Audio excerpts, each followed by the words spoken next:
ये कहानी शुरू होती है 1862 लंदन के एक शहर से, जहां हमें एक लड़की दिखाई जाती है जिसका नाम एमिलिया होता है, जो इस वक्त गाड़ी में थी और अपने सफर के दौरान उसे अपनी जिंदगी की कुछ भयानक और बुरी यादें याद आने लगती हैं, जब उसके हस्बैंड की एयर बैलून इन्हें हवाई गुब्बारे से गिरने की वजह से मौत हुई थी। अब इस तरह के ख्याल देखकर वो घबरा सी गई थी, उसकी तबीयत खराब होने लगती है। एमिलिया की ऐसी हालत देखकर उसकी बहन उसे कहती है कि तुम्हें हवाई सफर नहीं करना चाहिए, क्योंकि आज भी दरअसल एमिलिया अपने एयर बैलून के सफर पर जा रही थी। तो वो अपनी बहन को मना करते हुए कहती है कि मुझे कुछ नहीं हुआ, मैं ठीक हूँ और मैं जाना चाहती हूँ। इसके बाद हम एक लड़के जो साइंटिस्ट था उसे देखते हैं, जिसका नाम जेम्स होता है। वो सबसे बड़े एयर बैलून में सफर करके 23,000 फीट ऊंचाई का दुनिया का सबसे बड़ा रिकॉर्ड तोड़ने के लिए तैयार हो रहा था। मतलब इतनी ऊंचाई से ऊपर आज तक कोई नहीं गया था और आज वो जाने वाला था अपनी एक साथी के साथ, जिस पर उसका दोस्त कहता है तुम आज की उड़ान मत भरो क्योंकि मौसम काफी खराब है, काले बादल देखे गए हैं। और फिर तभी हम एक आदमी को उनकी तरफ आता हुआ देखते हैं, जो दरअसल इस बैलून यानी हवाई गुब्बारे का मालिक होता है। वो उनसे पूछता है कि बैलून उड़ाने में इतनी देर क्यों लग रही है, जिस पर जेम्स का दोस्त फौरन बोलता है कि सर आज मौसम बहुत खराब है और हम उसी बारे में ही बात कर रहे थे, बेहतर होगा कि आज उड़ान ना ही भरी जाए। वो आदमी जवाब देता है कि ऐसा नहीं हो सकता, बैलून तो उड़ाना ही पड़ेगा क्योंकि मैंने बड़ा पैसा लगाया है और साथ ही वो लोग जो यहाँ आए हैं उनकी उम्मीद भी टूट जाएगी अगर बैलून को ना उड़ाया गया तो। जिस पर जेम्स उसे यकीन दिलाता है कि सर आप फिक्र मत कीजिए, चाहे कुछ भी हो जाए मैं ये काम लाजमी करूंगा। और फिर तभी उन्हें एकदम से लोगों का शोर सुनाई देने लगता है, जहाँ हम एक बार फिर देखते हैं एमिलिया को। वो खूबसूरत सा ड्रेस पहनकर किसी सर्कस की तरह लोगों को खुश करने लगती है, क्योंकि ये उसका काम था और साथ ही वो एक एरोनॉट भी होती है, यानी जो एयर बैलून को पायलट बन के चलाते हैं। और आज इस बैलून को वही चलाने वाली थी, मतलब कि जेम्स ने उसी के साथ सफर करना था और दुनिया का सबसे बड़ा रिकॉर्ड तोड़ना था। सब लोग जोरदार तालियां बजाकर उसका वेलकम करते हैं। इस सफर पर एमिलिया अपने डॉग को भी अपने साथ लेकर जा रही थी, जो देख जेम्स उसे ऐसा करने से मना करता है, लेकिन वो उसकी बातों को अनसुना करते हुए लोगों को दोबारा एंजॉय करवाने में लग जाती है। उन दोनों को बैलून के पास देखकर लोगों की भीड़ तालियां बजाकर उनका हौसला बढ़ाने लगती है। इन्हीं लोगों के बीच एमिलिया को एक आदमी दिखता है, जिसे देख पहले तो वो एकदम से सहम जाती है, लेकिन फिर अगले पल जेम्स के साथ उड़ान भरने के लिए तैयार हो जाती है। इसके फौरन बाद वो लोगों के जोश जज्बे और तालियों के साथ अपना सफर शुरू करते हैं, जहाँ देखते ही देखते वो जमीन को छोड़ते हुए आसमान की तरफ बढ़ते हुए दिखाई देते हैं। फिर कुछ ऊपर जाने के बाद एमिलिया दोबारा अलग अलग करतब करके लोगों को खुश कर रही थी, जो देख सभी लोग काफी इंजॉय कर रहे थे। तभी एमिलिया जेम्स को कहती है कि मेरा डॉग तो मुझे पकड़ा दो, लेकिन वो उसे ऐसा करने से मना कर देता, लेकिन उसके बार बार कहने पर आखिरकार वो एमिलिया के डॉग को उसे दे ही देता है, जहाँ हम देखते हैं कि हाथ में लेते ही वो उस डॉग को नीचे गिरा देती है, जो देख सब लोगों की सांसें थम जाती हैं, एकदम वो चौंक जाते हैं। मगर अगले ही पल डॉग की पीठ पर बंधा हुआ पैराशूट खुल जाता है, जिसकी मदद से डॉग आराम आराम से नीचे आने लगता है। अब ये चीज देखकर हर कोई तालियां बजाने लगता है। एमिलिया का ये वाला करतब लोगों के साथ साथ जेम्स को भी काफी पसंद आता है। अब ऐसे करते करते वो 1100 फीट की ऊंचाई तक आ गए थे। यहाँ खुद को इतना ऊपर उड़ता हुआ देखकर पहली बार जेम्स एक आजाद पंछी की तरह महसूस करने लगता है। तब उसके चेहरे को देखकर एमिलिया उसे कहती है कि ये दुनिया भी बिल्कुल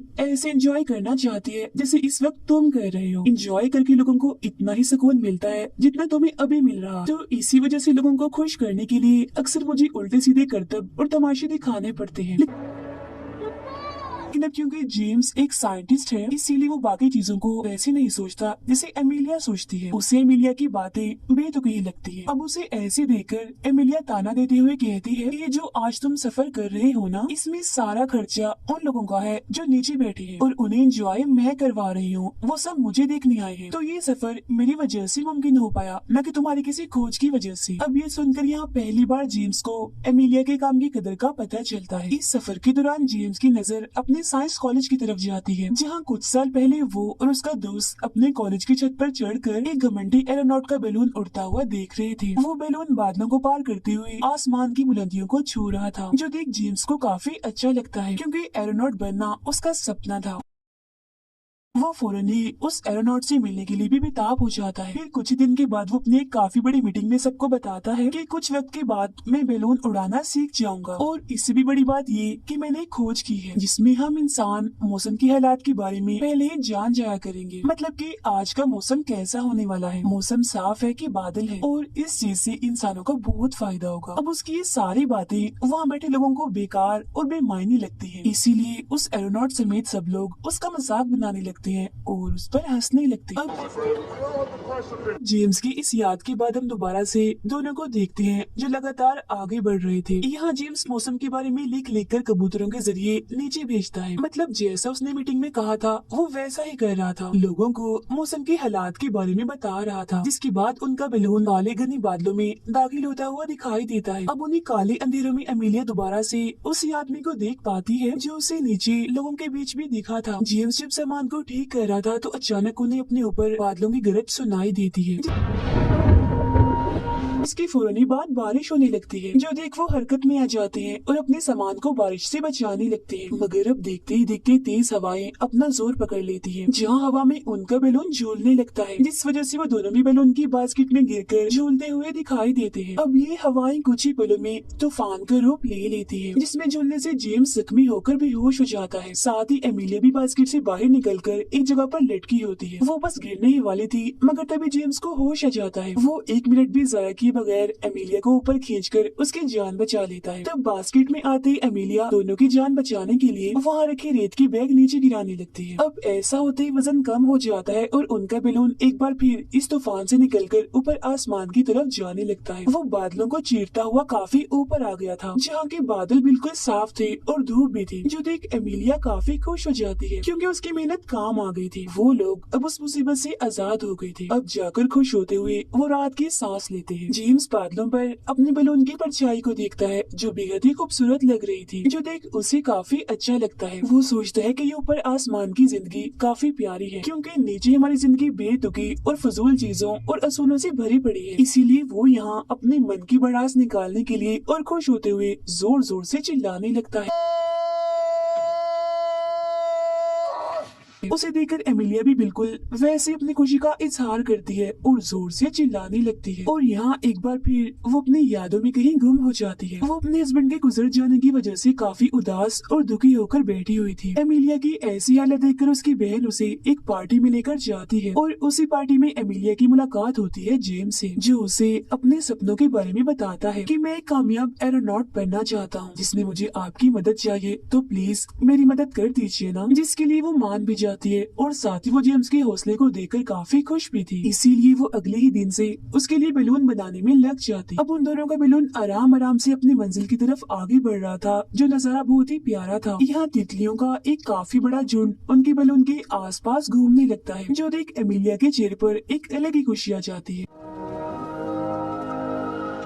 जहाँ वो पहली बार अपने हस्बैंड का नाम लेकर उसकी बात जेम्स से करने लगती है। वो जेम्स को बताती है कि मेरे हस्बैंड भी मेरी तरह एक एरोनॉट थे और उनकी सबसे बड़ी खूबी दुनिया की खूबसूरती को ढूंढना था, जो उन्हें हमेशा बादलों में आकर ही मिलती थी। लेकिन फिर एक दिन उनके इसी जुनून ने उनकी जान ले ली। अब उसकी ये बात सुनकर जेम्स एक बार फिर अपने पुराने ख्याल में चला जाता है, जहाँ एक दिन एमिलिया उसकी ऑफिस आकर उसके साथ उड़ान भरने से मना कर देती है। तब इस बात से उदास होकर वो उसी घमंडी एरोनॉट के पास मदद मांगने के लिए जाता है, जहाँ वो एरोनॉट उसकी मदद करने की बजाय उसका मजाक बनाने लगता है कि बेटा ये तुम्हारी बस की बात नहीं है, तुम इतनी ऊपर जाकर जिंदा नहीं बच पाओगे और मर जाओगे। अब एमिलिया के शोर से उसका ये ख्याल टूट जाता है, क्योंकि वो लोग 23,000 फीट ऊंचाई को पार करके आगे बढ़ रहे थे। मतलब कि उन्होंने दुनिया का सबसे बड़ा रिकॉर्ड तोड़ दिया था। अब आखिरकार वो यहाँ कामयाब हो गए थे, जो देख उन्हें बेहद ही खुशी होती। जिसके फौरन बाद जेम्स अपनी कामयाबी की खबर उस घमंडी एरोनॉट को भेजता है कबूतर के जरिए।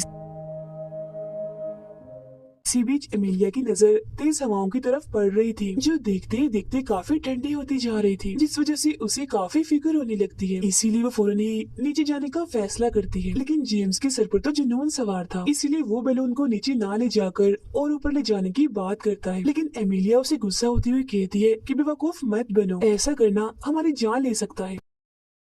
मगर जेम्स के बार बार जिद करने पर उसे मानना ही पड़ता। इसके बाद हम दोबारा से गुजरा हुआ ख्याल देखते हैं। इन्हीं जब एमिलिया ने जेम्स को मना किया था उड़ान भरने के लिए, तब एमिलिया को मनाने के लिए उसका दोस्त आया था। वो उसे बताता है कि दुनिया का सबसे बड़ा रिकॉर्ड तोड़ने का जेम्स का बहुत ही बड़ा सपना है जो अभी तक अधूरा है, और उसका ये सपना आपकी मदद के बगैर पूरा नहीं हो सकता, तो आप उसकी मदद कर दीजिए प्लीज। लेकिन क्योंकि जेम्स और उसके हस्बैंड के सपने एक जैसे ही थे, इसीलिए वो उसकी मदद करने के लिए मान जाती है। वो यहाँ आसमान को बड़ी गौर से देख रही थी, मगर तभी उसकी नजर बैलून पर जमी बर्फ पड़ जाती है। फौरनी बाद वो पैरामीटर को देखती है, जहाँ वो लोग 26,000 फीट की ऊंचाई पर आ गए थे। हवा की नमी यहाँ बिल्कुल नहीं थी, बल्कि बर्फीली हवाएं चलने लगती है, जिसका असर इनके चेहरे पर साफ साफ दिखाई दे रहा था। मगर इस सब की परवाह किए बगैर जेम्स और भी ऊपर जाने के लिए वहाँ रखा हुआ वजन नीचे गिराने लगता है। तब ये देखकर एमिलिया उसे रोकने की कोशिश करती है, क्योंकि उसका ऐसा करना बैलून को तबाह कर सकता है और उनकी जान ले सकता है। लेकिन जेम्स उसकी एक नहीं सुनता और वहाँ रखा सामान वो फेंकता ही जा रहा था। इसी बीच उनकी लड़ाई भी हो जाती है। इसमें जेम्स की नाक से खून निकलने लगता है।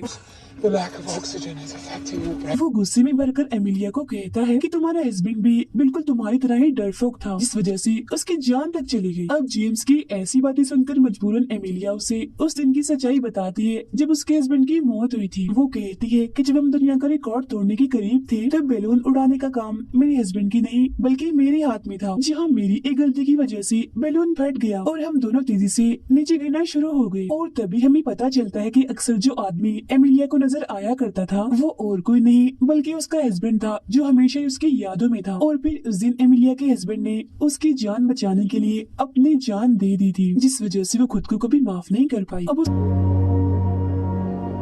उसकी सच्चाई जानकर जेम्स शर्मिंदा हो जाता है और उससे माफी मांगता है, जहाँ अब की बार दोनों ही नीचे जाने का फैसला करती है। एमिलिया जब रस्सी खींचती है तो उसे पता चलता है कि बर्फ की वजह से उनका बैलून जम गया है, और बीच वाले सुराख जिसकी वजह से बैलून उड़ना था वहाँ भी बर्फ जम गई होती है। वो उसे हटाने की काफी कोशिश करती है मगर नहीं हटा पाती। अब ठंड भी बढ़ती जा रही थी और ऑक्सीजन भी कम था, तो जेम्स की हालत भी खराब होने लगती है। तब एमिलिया अपनी जान की परवाह किए बगैर जेम्स की जान बचाने के लिए रस्सियों के सहारे बैलून के ऊपर चढ़ना शुरू करती है। सर्दी की वजह से उस पर भी बर्फ जम रही थी और जाहिर है उसे भी काफी मुश्किलात का सामना करना पड़ रहा था, मगर फिर जैसे तैसे करके वो बैलून के बिल्कुल ऊपर आ जाती है। वो अपने जूते की मदद से बैलून का वो सुराख खोलने में कामयाब भी हो जाती है, लेकिन वहाँ ठंड इतनी ज्यादा थी कि वो बेहोश होकर वहीं गिर जाती है। मगर कुछ देर बाद वो नीचे की तरफ खिसकने लगती है। बेहोशी की हालत में ही वो नीचे जाके गिरती है, लेकिन क्योंकि वो रस्सी के सहारे बंधी हुई थी इसलिए मरते मरते वो बचती है। और फिर कड़ी मेहनत के बाद आखिरकार वो बास्केट में आ ही जाती है। वहाँ वो जेम्स को बेसुध पड़ा हुआ देखकर समझ जाती है कि आज मैं एक बार फिर किसी अपने को खोने वाली हूँ। मगर फिर फौरनी बाद उसकी आँख खुल जाती है। दरअसल ऑक्सीजन की कमी की वजह से जेम्स सिर्फ बेहोश हो गया था, मरा नहीं था। उसे जिंदा देखकर एमिलिया जज्बाती हो जाती है, उसकी आंखों में खुशी के आंसू आ जाते हैं। अब थोड़ी ही देर में वहाँ बर्फ पड़ने लगती है, जहाँ जेम्स उस बर्फ को इकट्ठा कर रहा था ताकि इसके जरिए वो अपनी प्यास बुझा सके। इस सब के दौरान उनका बैलून हजारों फीट नीचे आ गया था और फौरन बर्फ पड़ना वहाँ रुक जाती है, जो देख एमिलिया को कुछ ठीक नहीं लगता। तभी हम देखते हैं कि नमी और बर्फ की वजह से अब बैलून अलग अलग होना शुरू हो गया। ये देखकर जेम्स एमिलिया को बास्केट के ऊपर जाने का कहता है, क्योंकि बास्केट और बैलून एक दूसरे से अलग अलग हो रहे थे। वो खुद भी ऊपर जाकर दोनों की जान बचाने के लिए सामान समेत ही बास्केट की रस्सी को काट देता है, मगर उसका ऐसा करना उनके लिए और मुश्किल खड़ी कर देता है, क्योंकि तेज हवा की वजह से वो आगे ही बढ़ते जा रहे थे। अब इन सारे हालात का जिम्मेदार एमिलिया खुद को समझती है और जेम्स की जान बचाने के लिए अपनी जान देने के लिए वहाँ से कूदने का सोचती है। वो ऐसा करने ही वाली थी, मगर तभी पीछे से जेम्स चिल्ला उठता है और एक भी पल की देरी किए बगैर बैलून की रस्सियों को काट देता है, जिससे अब बैलून आराम आराम से नीचे आ रहा था और वो बिल्कुल किसी पैराशूट की तरह ही काम कर रहा था। जहाँ कुछ वक्त के बाद वो जमीन पर आने में कामयाब हो जाते हैं। वो जख्मी हो गए थे लेकिन जिंदा बच गए थे। अब इन दोनों का ये हैरान कौन कारनामा उनकी पूरी जिंदगी को ही बदल के रख देता है, क्योंकि वो लोग जो पहले जेम्स का मजाक बनाते थे आज इज्जत में उसके लिए खड़े होते हैं, तालियां बजाते हुए दिखाई देते हैं। इसके बाद हम दोबारा से उन दोनों को एक नई उम्मीद के साथ अगली मंजिल की तरफ उड़ान भरते हुए देखते हैं और उनकी इसी उम्मीद और हिम्मत को दिखाते हुए ही ये फिल्म यहीं पर खत्म हो जाती है।